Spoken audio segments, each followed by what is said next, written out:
Welcome to the People of Rochester podcast. Here we share the stories of people who work hard every day, who help create an environment of hospitality, hope, healing, creativity, and excitement that this city thrives on. Today, we have with us a very special guest. Do we? We do. Do we, though? Do we? Hello. We have Val in Vogue. Mm-hmm. Hi. Thank you so much, Val, for coming. No problem. We really appreciate that you're here. Yeah, I'm glad excited. to be here. I like what you guys are doing. You're bringing a spotlight on the community. Thank you. I'm in it. Thank you very much. Thank you. Thank you. But you do that as well, right? I do from time to time, mostly like kind of in the music world. Usually specifically the rock and metal music world that does exist here, which people don't realize it does exist here. But I don't even know if I know that exists. Oh, I thought you were going to say, like, I'm a rock star. I know that. Can't you tell? yeah, No. where's my invite? Come on. But that's the thing. Like, I visit your blog, and there's so many new things that I didn't even know that existed here. So That's because I would like to see Rochester become more that, and if I can kind of just nudge the needle a little more in that direction, I feel like I'm doing something for the community. Absolutely. The rock and metal community, that is. So you're a blogger. I am a blogger. And You are a mental health advocate. I would say so. And you are a fashionista. I try. That's what I think. I try. Well, thank you. I fell in love with your Instagram. I was like, what is she wearing? What I want to. I know. And That's you the look secret. and you look amazing. That's the secret. You look amazing. Yeah, well, thank you. But that is the secret. Like I especially when it comes to young women, I want them to know that it's all right to have a giant Frankenstein picture on your T-shirt if that's cool, or a giant T-Rex or whatever, you know. Yeah. Just be you is my point. Yeah, absolutely. I think you do it really well. Thank you. Yeah, you represent exactly what you're trying to convey. That's what my goal. And I would like for young women to see that you can get somewhere clothed. That's important too. Absolutely. I try Absolutely. Yeah. Took me a second. I was like, what are you talking about? Oh, I see. Yes, I've watched TikTok before. I know. Yeah. Yeah. I mean, but it's not just, in my opinion, I feel like it's all over social media. Yeah, you're right. Just, you do it for the gram, do it for the likes, do it whatever. And then I'm just like, I don't know about that. So talk a little bit about that, if that's okay. I just want to jump right in because I think it's like, I kind of want to talk about how open you are on social media and what that has been like for you, just kind of that journey, because that's how really that's my first impression of you. So what has that been like, and why did you choose to start kind of opening up and posting and all of that? Well, people say this all the time, it's such a cliche, but I really did fall into it. Because radio, when I was doing that for 7.5 years, people just kind of expect you to be somewhat of a public figure to begin with, and then the social media was like just rising at the same time that I was getting into that industry. So the two were almost like required to work hand in hand. So I kind of had that online following already just because I used to be on the air. And when I knew I didn't want to do that anymore, I decided to just make my own website and make my own space and, the social media sites that go with it to give people a place to still find me if they cared. And well, they do, right? People that care. Yeah. So, as far as the mental health stuff, that happened whenever I was pretty public about, my outpatient stay 2 summers ago. And I did speak about that on the radio because I was still on the radio at the time. And I just got just inundated with messages, private messages, DMs, whatever you want to call them, of people saying thank you. Wow. Just thank you for at least saying something. Thank you for saying there's a lot wrong.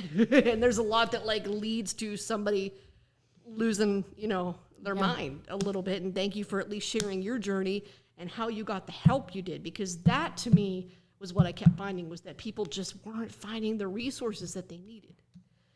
And they're there. They're just not looking in quite the right places, or I just happen to have some experience. So I'm like, well, if I can share this in a link, in a blog post, however, and it's easier for them to find it, then it's worth it. Absolutely. Yeah. Absolutely. What got you into radio? People told me I had a nice voice. No, seriously. You do have a nice voice. They did. I mean, they said that. They said that, but I was already into music just as a hobby. I'm that person who will read the back of the album cover and this person was the bassist from 1987 to 1991. They were not on the following album. Like just Ace Ventura it. I'm not much of a music nerd. How many CDs did you have in high school? Like just too many. Yeah. Too many. And they all had that little lovely parental advisory label. But so I mean it was my love of music and just people kind of encouraging me. They're like, you know what, you have a great voice, you're charismatic. I think anything you can do that uses your skill and your gift of speaking is probably what you want to think about when it comes to a career. So when you hear that at 16 and 17 and you're being kind of like poked and prodded to make a choice to begin with, which that's a whole other topic. I think the illusion of the path is just that. It's an illusion. There's no straight way anymore. But that's what they were told me. Like, I think you might want to consider using your gifts. But I was lucky enough to kind of have that guidance from not just my parents, but other people around me that said, you really should think about this. Like, I'm not just saying it to be a nice person. I actually think you would do pretty well. So that's when I decided to go to college. I said, well, if I have to choose what I do in college, and if I have to go to college, let me go for something that doesn't suck. Radio broadcast. Awesome. Which combines music and speaking. And I'm that is cool. I don't think I would hate that. Yeah. And I didn't. I did the 4 years. I got the degree and was lucky enough to get hired pretty much right out of college. Where did you go for school? Back in Pittsburgh. I went to Point Park University. Point Park University. That was a degree that they officially had in journalism and mass communications. Okay. I have a BA in. Very cool. Though I have a lot of BS. But yeah. Where'd you go for the BS? Well, that comes with environmental influences. So you grew up in Pittsburgh? Yep, born and raised pretty much. Okay. And then what was your journey like to bring you to Rochester? What was that like? It was radio that got me here first. Okay. Ironically, because I had done, I wasn't on the air in Pittsburgh, but I helped out at some of the, they call it a top 25 market. Pittsburgh is like one of the top. So I was not on the air because the people, when they get seats in that industry, when you get a seat in a place like Pittsburgh, New York, Cleveland, the people in the on-air chair stay for 20, 30 years. They don't leave. So you could end up working part-time as a board operator, just like what we're doing here. Forever. For who knows how long, at $8 an hour. Okay. And I decided I couldn't really do that. So I put my dues in, and then I decided I need to get an on-air job. That took me to the middle of the Illinois cornfields in Ottawa, Illinois, and Peru, Illinois. There you go. So I did my time there, and that was another 3.5 years. And then I said, don't know if I'm into country radio. Don't know if I want to be somewhere that's this rural. Kind of need a little more going on. So that's when I started to, and I wanted to do rock radio, which at that point I had not had a chance to do yet. Okay. After you graduated, you have not had a chance to truly get into what you kind of your heart was at, right? It was top 40, it was country, it was Ari and Iggy Azalea, which I love them both, but I can only handle so much. Right. So I said, I really want to try to find a rock on-air job. Put some feelers out there on the radio industry sites. I think every industry has that. They have like their own like website that's like designed for people there that like they put job postings. Yeah. For radio, it's called allaccess.com. So allaccess.com. Okay. So I looked at it, and there was an on-air opening at Quick Country 96.5. Right here in Rochester. Right here in Rochester, right downtown. The job posting said nothing about rock radio at first. It said Quick Country 96.5, country afternoons, full-time. And I said, beautiful. If it gets me somewhere, great. And as I was talking with the person who was hiring at the time, he said, well, you're doing your own like metal podcast and you're doing your own like metal website and your own, that I was doing for fun. Okay, yeah. I just, because it was a hobby and I like that type of music. And he said, hold up, this is on your resume too? I said, uh-huh. He goes, we do need somebody to voice track, which is like tape ahead, the midday show on our rock station. Would you want to do that too? And I said, yes. Wow. Sign me up. I said, I will do both jobs and I will do them happily. And I did. So after about a month and a half of going back and forth, getting all that secure, I came up here for that job. And then it got to be way more stressful. Not just necessarily Rochester, the radio industry in itself. I was going to say, it had to. It's not just Rochester. It's a national, I'll call it an epidemic Yeah. of things being very bureaucratic and radio being kind of like sample size, like a one size fits all, supposedly. There's no localization to it anymore. Because of iHeart. I mean, right? I mean, that's how the small survive, is you got to team up with the big. Well, and that's the thing. It's like, and then in the case of Town Square was maybe like third or fourth on that list of like the big conglomerates in the radio industry. So they're doing fine, but Oh, wow. I didn't realize that. at the time, I just saw things going in a direction that I was like, no. Yeah. Everything was just to me like I don't know what word I want to use. Do you feel like they weren't up with the times? Like the industry is not up with the times? Absolutely. When you sit here and watch these podcasters just all of a sudden start growing and building momentum, and here you are, and you went to school for it, and you're getting paid to do it, and you're part of a team that is not getting on the top charts of the podcasting. Yeah. And it's like, can we somehow figure that piece Right. out? But I didn't resent that because I already knew that there were so many other things that just immediately got the axe and they didn't want to hear a word about. That I was like, podcasts and like, oh, that's beyond them to begin with. Really? You know what I mean? Yeah. Like, It doesn't fit within the box. It's difficult. well, that's the thing. Like to get Of the industry. to get Yeah. this, that, I'm talking the mic, the headphones, the lap. We had to beg. We had to Wow. beg. And anybody who watches this from the radio, hi, you know it's true. But seriously, like you had to Yeah. beg And it's just the industry in general. It's to not get like it's, the- yeah. But to get the materials to do your job and do it awesomely, like you had to beg. That was something I had a hard time with. Yep.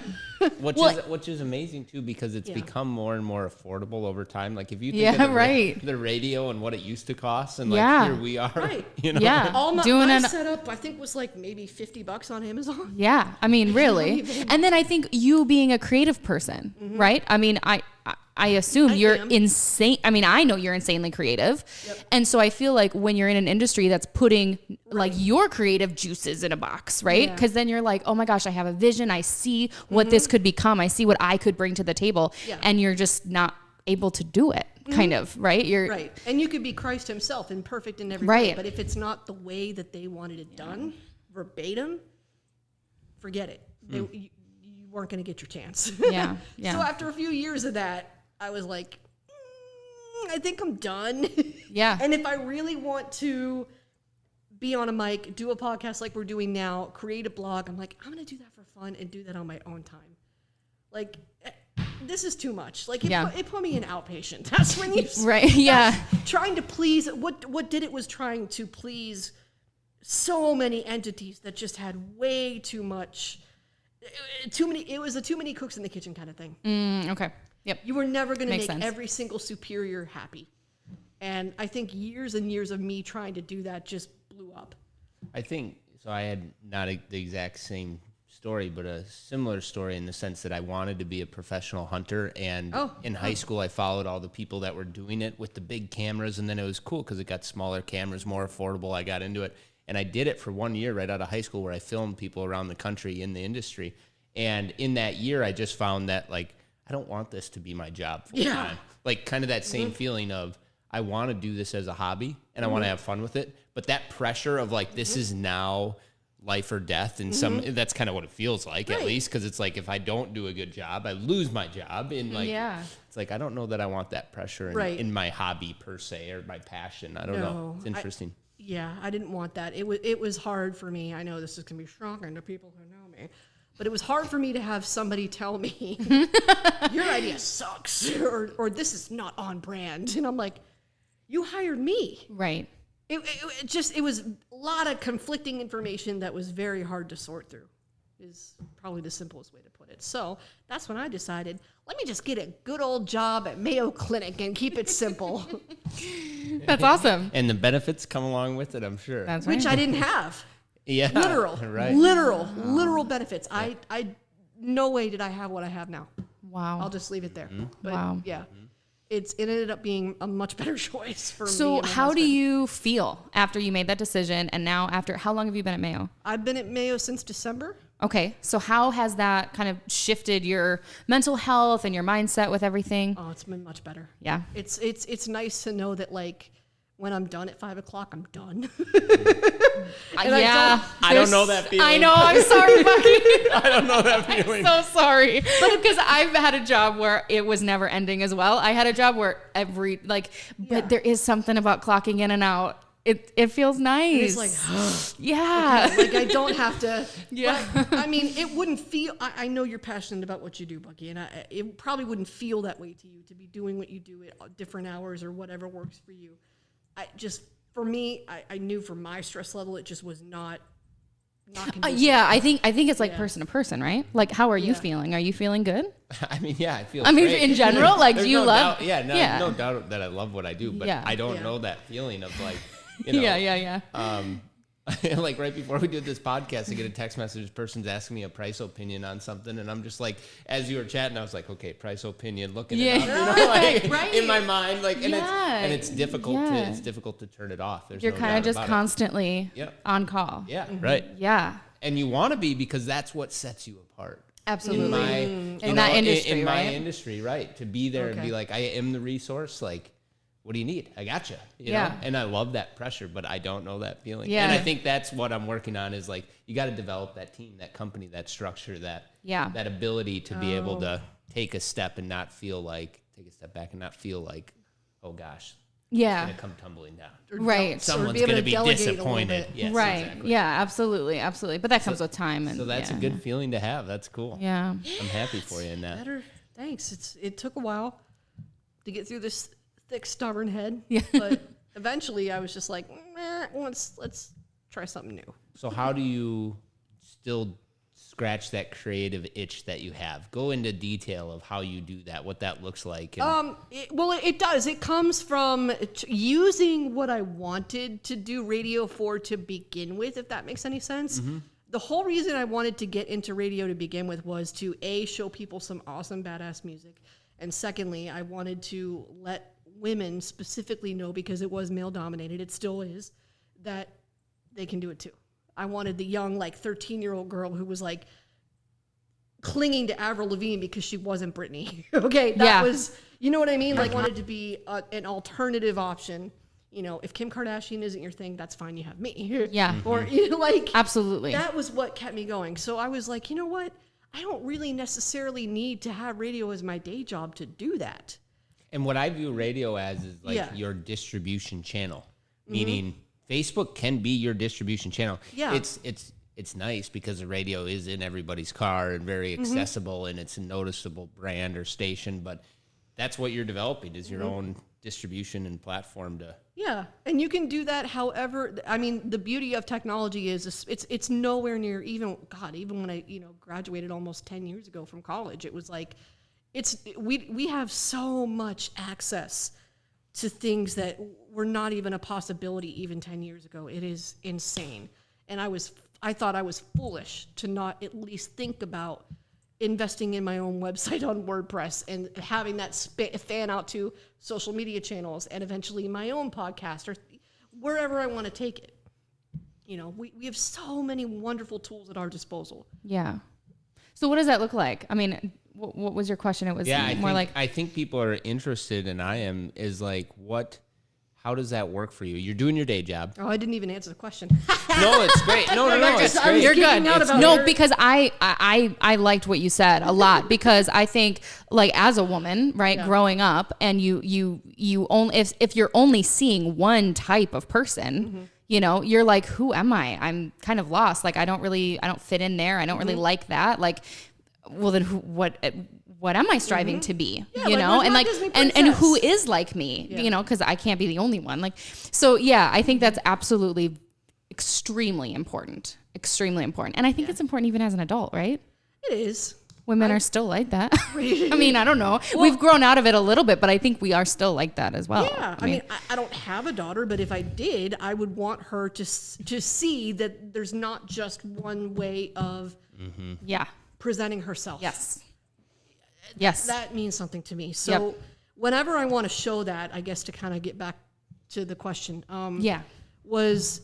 that's what I use photos for. That's when I do high contrast, grungy kind of looking photos, because that's my thing. That's what I'm into, and I'm like, because to me, a lot of Instagram is like it's very aesthetic, heavy. It's very colorful. It's very bright. It's very proppy, and it's yeah. But I'm just like, no, that is not like my closet is like green, orange, and black. Like, Yeah. pretty much. It's like Halloween. Yeah. Pretty much. Like, I love how that is my favorite holiday. But shocking, I know.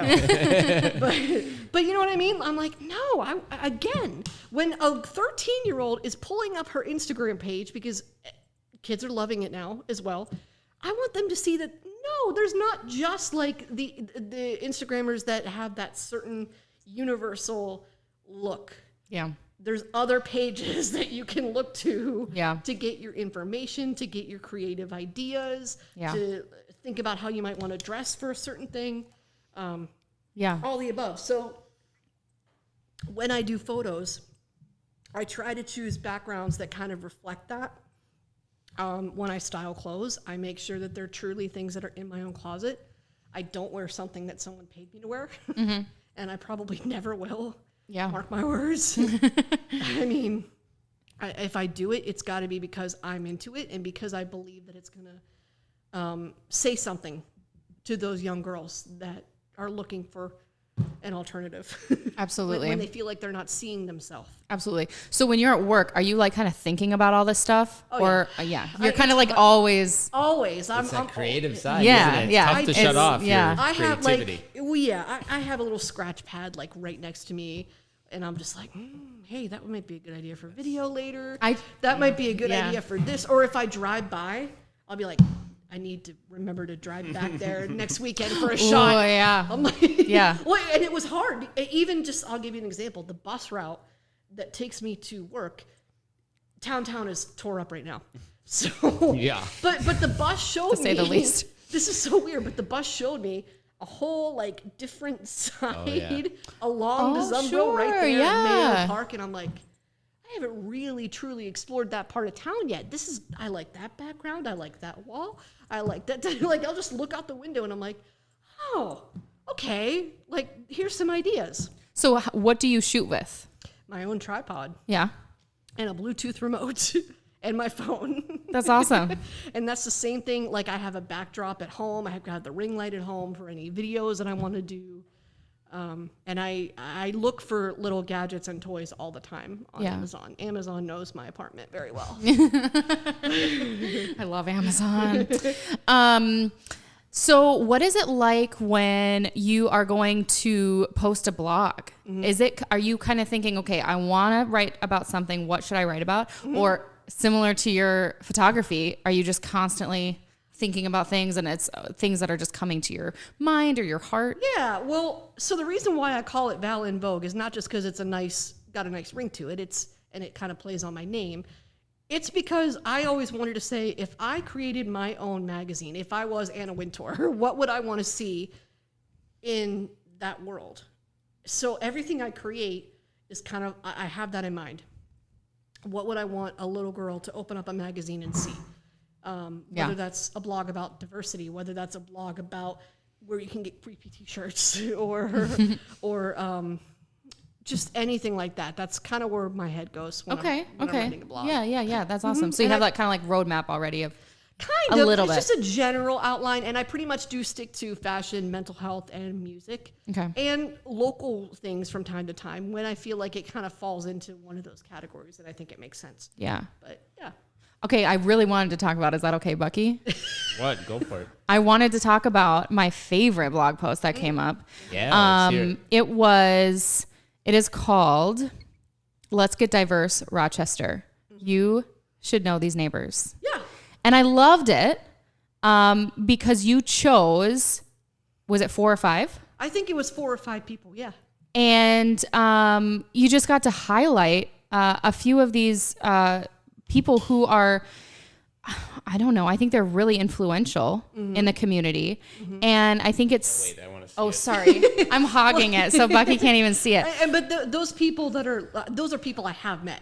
As well. Okay. So tell me a little bit about that process of writing it. Did you go meet them? Were there people you already knew? Did you just email them? I mean, how did that... So it did start with, I'll be real, it started with Black Lives Matter and what happened to George Floyd. Yeah. Obviously, it got everybody thinking. And I said, you know what?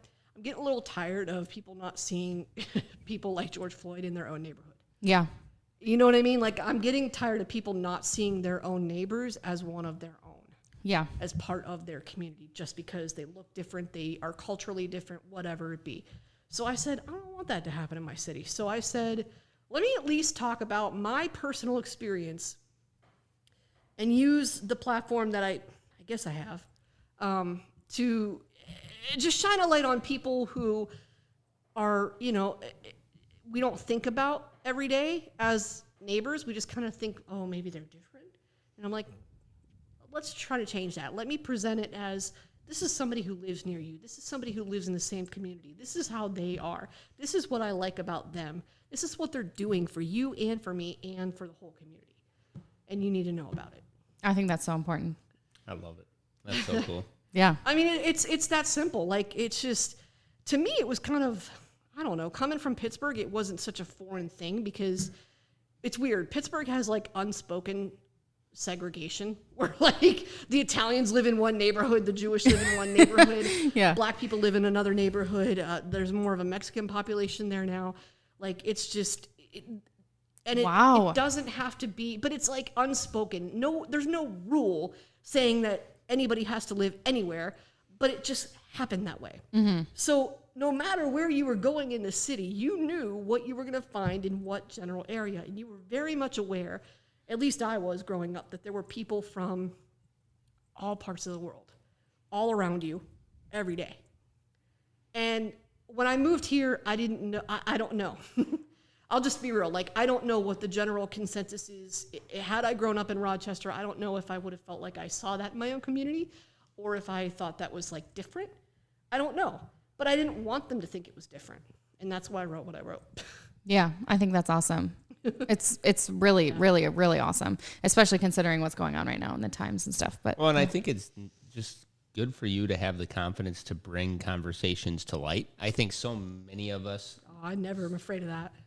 So many. You never refrain from it? No. Yeah, so many of us struggle with like, okay, how do I put it out there and then be open to what feedback might be? Not that you're putting out anything negative or anything that, in my review, that's controversial per se, but like you are putting stuff out to the world that you never know what feedback might be. It is subject to consumption.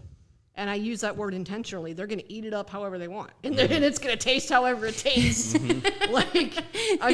But, I put it out. Let me get some. Somebody's got to cook something. Yeah. Let me get some butter. Let me bring you a nice little roll to go with it. But really. And I think it comes from growing up in an Italian-American family. People think we're yelling at each other all the time, but we're very passionate and expressive. And we don't stray from the hard conversations. I think that's important. Never was a thing in my family. Never. And I know what you're going to say. I know exactly what you're going to say. But people from the Midwest, and I say the Midwest intentionally. I'm like, okay, Bucky, you're going to speak to this. But I'm just saying, and I'm including my time in Illinois and here. Okay? Yeah. It's not just a Minnesota thing. To me, it's a Midwest thing where I have had people say, dear God, we never spoke about this in my family. Yeah. How do you have the balls to write half of what you write? Yeah. And I'm like, I don't know any different. Right. Yeah. So I can understand. Yeah. You're like, you're so brave. I'm like just brave. speaking words. Yeah. I'm like, brave. I'm like, but to me, if I had a problem with my dad or my mom, I would say, come on. Yeah. What are we doing? Can we talk about this? I would at least say that much. There is a line of respect, obviously. But my point is, you never feel like you couldn't at least express things, no matter how demonstrative or expressive you were being. And sometimes that can be a lot for people because it does look like you're yelling, you're freaking out, you're angry. It's like, no, it's emphasizing a point. And yeah, absolutely. It's passion. Yeah. But it's not viewed that way in the I know. Not at all. No. Not at all. And that got me in trouble in business meetings sometimes. It's seriously, I bet. It did. Yeah. You come off as an asshole. and people are pretty quick here. People are like, whoa. what's wrong with her? They are. Who is she? They would pull me aside and they're like, could you just maybe work on your phrasing? Oh. And I'm like, my phrasing? I'm like, that's how I feel. Yeah. But what I learned was tone down the theatrics.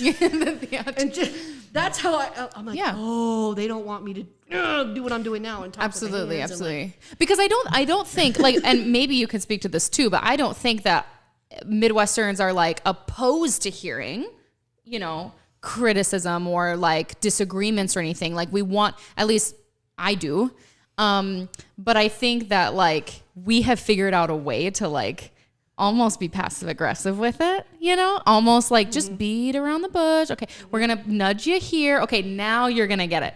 And it's, I think, I don't know. Do you agree? So I guess I just speak from my personal experience recently. So okay.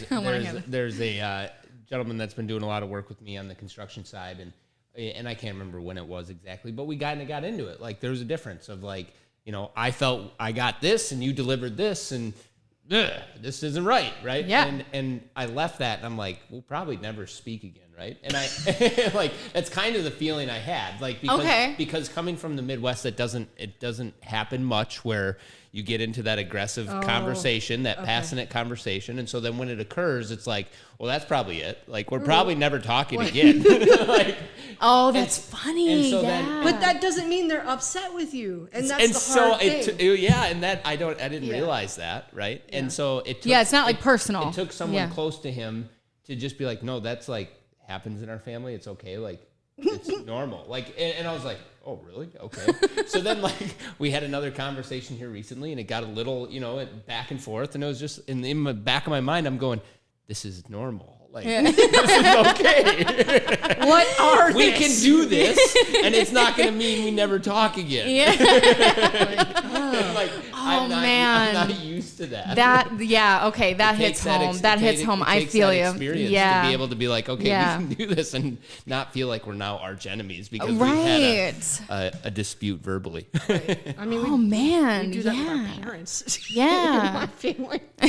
And you still love them and you still go to Christmas. Yeah. It's just a different way of being, and you do. Yeah. But that's kind of awesome about like living in different parts of the country. You learn about how other people live. You learn about their little nuances and what's acceptable and what's not acceptable. And you start to go, all right, I can come your way. You can come a little mine. We're going to be good here. Like, that's cool. Yeah. I wish I grew up in an Italian family. What would that be like? That would be a lot of food and a lot of looking like you're yelling at each other, but you're not really yelling at each other. You're just you're making a point. Yeah. I want the ravioli this way. And it's verbatim means, this is better than what are you doing? Like, I love that. I feel like I want to take you guys home to meet my aunts and uncles now. You'd be like, what's happening? It's like Real Housewives of Jersey. Like, oh my, I can't watch it because I'm like, that's my aunt. Oh, that is so funny. I feel like a lot of Italians actually, they do say that. They watch like a movie and they're like, that's my mom. Like, what am I? It's like, I don't know. That's so funny. Pasquale is awesome. He's my buddy. Oh yeah. I love Pasquale. Like, yeah. He's got that Italian. We vibe. I like it. So speaking of Rochester and people you love, do you see yourself, how do you see yourself here for the next 1 year, 5 years, 10 years? Here. Yeah. I see myself here. Ideally, I would love to own a home, but your girl doesn't have great credit right now because she moved 3 times within the last 5 years and charged it because she was broke. Mm-hmm. That'll happen. So you're working your way out of that debt. Yes, slowly, but yes, it's improving. Not quite where I want it yet, but it is improving. Mm-hmm. Mm-hmm. So yeah, hopefully a home here someday, honestly, because I don't see a reason to leave. Why is that? Why don't you see it? I've like coming from Pittsburgh, right? Pittsburgh was a busy place. Yeah, it's a busy place, but Rochester has enough for me, and so do the cities. I mean, the cities are an hour away. Yeah. If I really cannot find something here, Minneapolis probably has it. My family, my mom and my dad are not together, but they live in 2 different parts of Pittsburgh. They divorced when I was 16. So they're still there. My husband's family, they might end up, they're originally from Chicago. They're going to end up, probably back in Illinois eventually. And my brother's already in Charlotte. So we're kind of all scattered as it is. And I guess maybe that's part of why it's not super important to necessarily go directly back to Pittsburgh. I look at it this way. If there was if something medically severe was going on with them, I'd think about it. Yeah. Clearly. Because neither my brother and I are it. For our family, for my parents anyway. So if something happened to them, yeah, I probably would look into that. But otherwise, we're doing fine here. We left because we couldn't afford to live there. Yeah. And we couldn't find the jobs we wanted. Yeah, I didn't think about that. I mean, so much more competition. Right. So much, yeah. We talked about that. Mm-hmm. Yeah. Right. I mean, essentially, my husband and I left because we could not afford to live there doing what we wanted to do for a living. So now being here, and do you guys both feel like almost stable, like free? Yeah. We can live and then go to Forager and like enjoy a night out from time to time, or, That's amazing. Yeah. People do talk about like housing being super expensive here. And I'm like, I've seen worse. Yep. And you know what? Maybe when it comes time to get a home, I don't know it could be completely different by the time I'm ready. But I feel like it's still essentially more affordable than where I was. Being here for 4 years and seeing the city go through a few changes, I've been wanting to ask our guests this, is what is one place that, two questions. Mm-hmm. What is one place that is like your very favorite? It could be like a park. It could be a restaurant. It could be, the one comedy club, Oh, yeah. And then number 2 is what is one thing that you miss? Like something that maybe, because there's been so much like turnaround with stuff with businesses. Okay. One thing that you saw and then that left.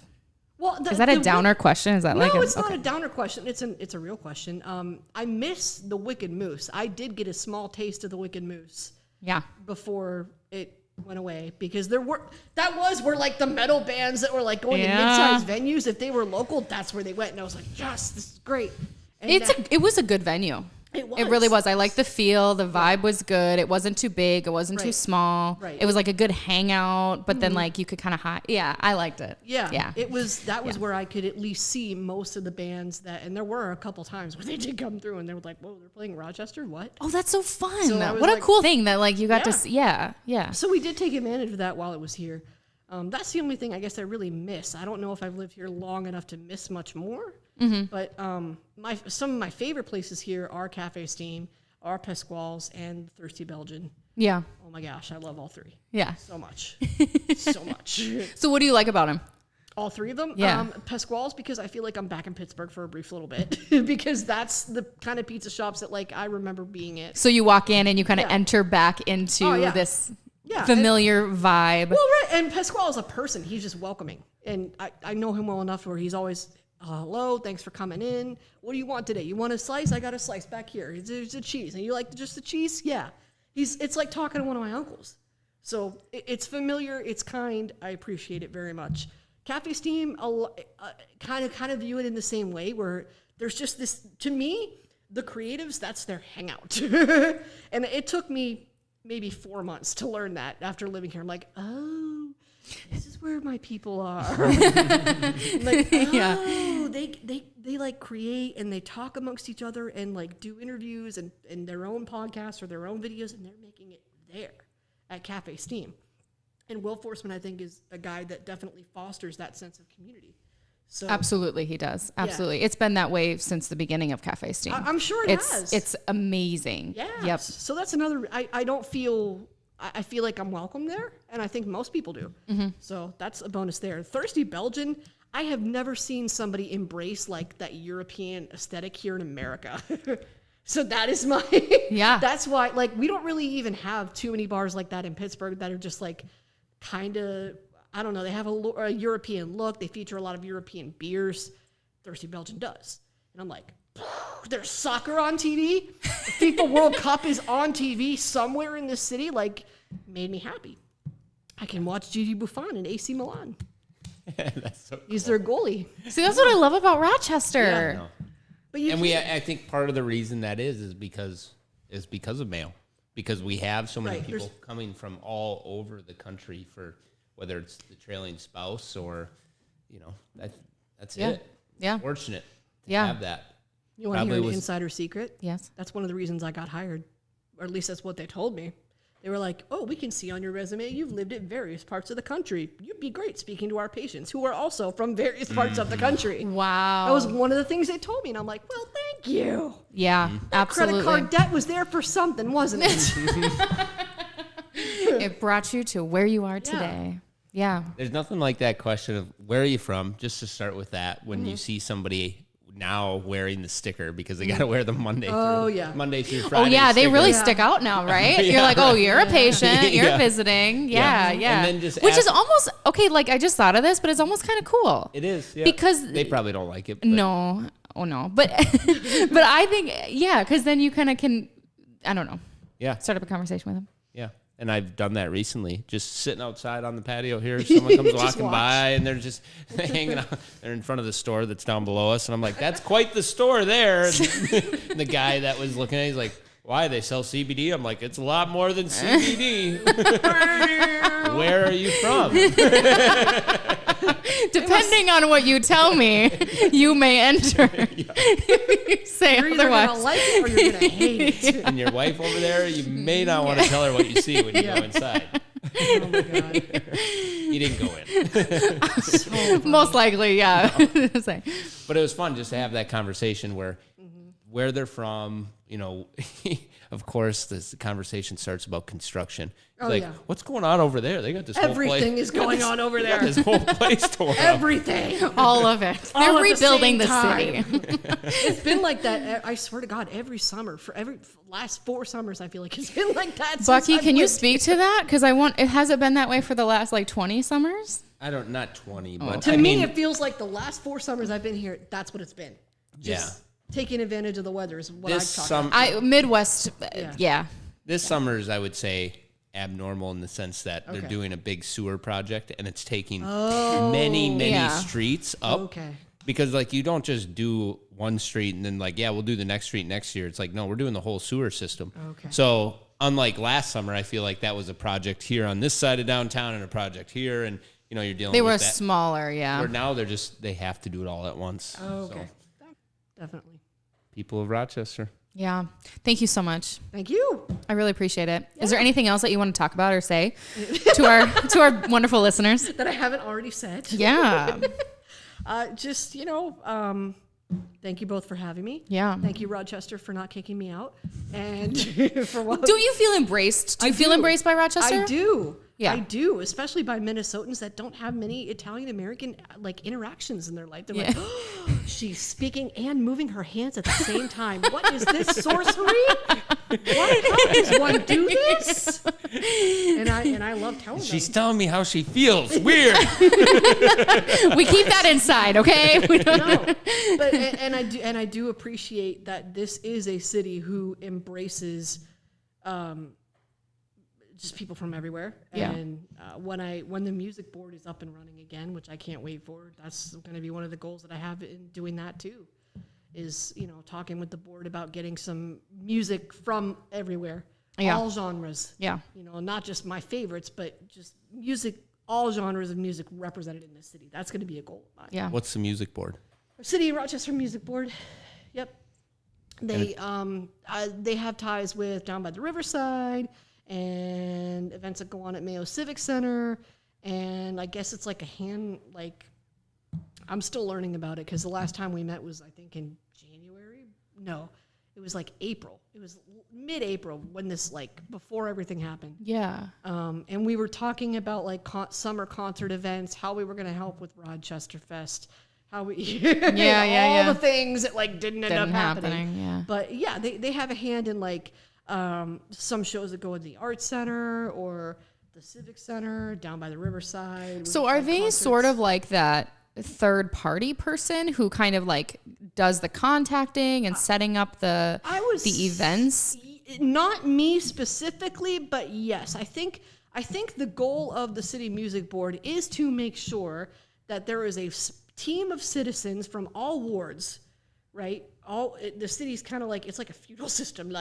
over here we have Gryffindor, and here we have Northwest is Ward 6, it's Gryffindor here.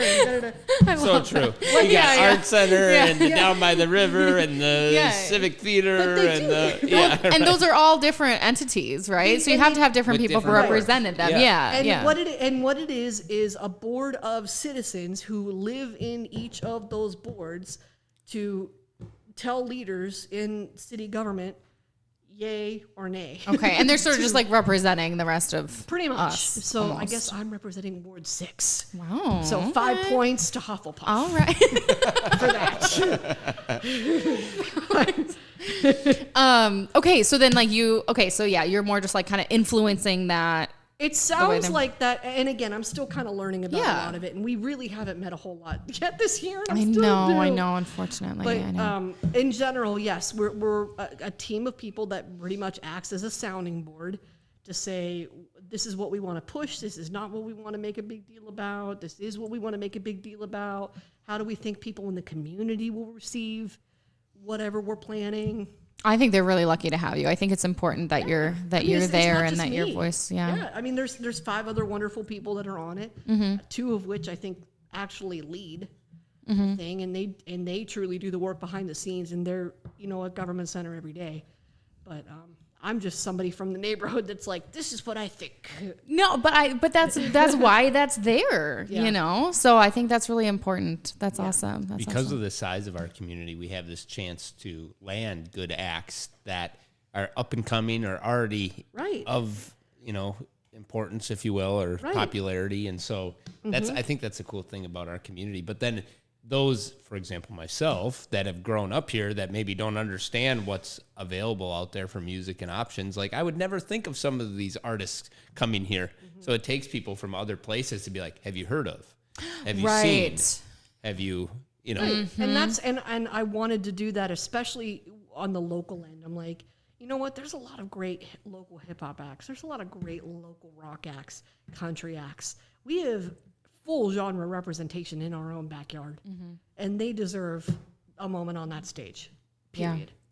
And that's one of the goals that I had in deciding to sign That's a up. huge goal. Yeah. That's awesome. I just want to, at least, if I can put my 2 cents in, let's do it. Yeah, absolutely. No, I think that's important. I'm excited to see what that could be. I am too. Yeah.